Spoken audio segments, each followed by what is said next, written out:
eedeysanahaasoo isna ku xidhna xabsiga dhexe ee xamar haddana maxkamadda gobolka banaadir qaybteeda tashiga hortaagan.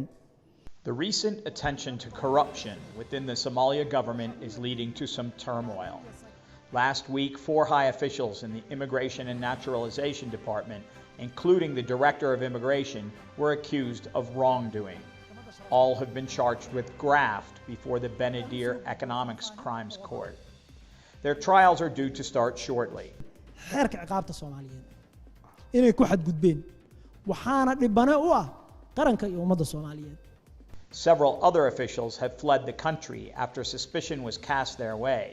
Somalia's Attorney General has claimed to fix the loopholes that let them escape.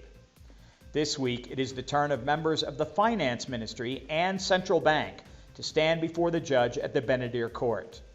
The charges were brought against officials from the Tax Office and the Foreign Income Department. laaluush xatooyo xoolo dadweyne ku dirqin laaluush ku dhiirigelin musuqmaasuq ku xadgudub awood xafiiseed.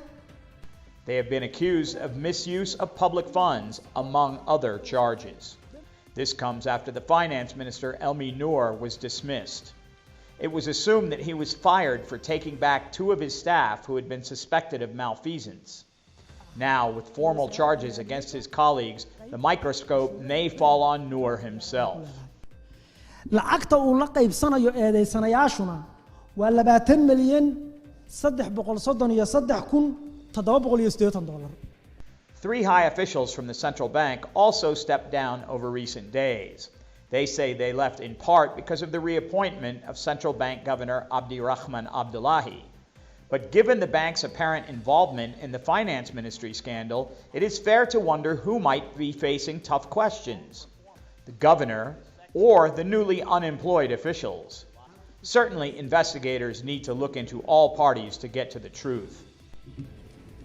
hadda waxaad gashay inaad faahfaahinta qodobada elementiska iyo ku saabsan eedeysanaha labaad socdaal.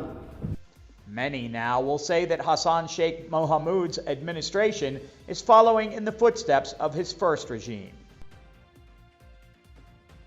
That government was widely accused of corrupt practices, and Somalia has remained at or near the top of Transparency International's corruption list ever since. But we must give the authorities a chance to see if they are weeding out a few bad apples before we judge the whole administration as corrupt.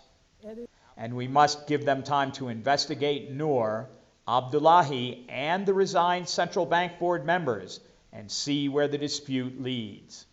If they just prosecute low-level officials in finance and the CBS, then we might suspect that they are not serious about catching the real culprits in government. ADN TV will continue to report on political developments in Somalia.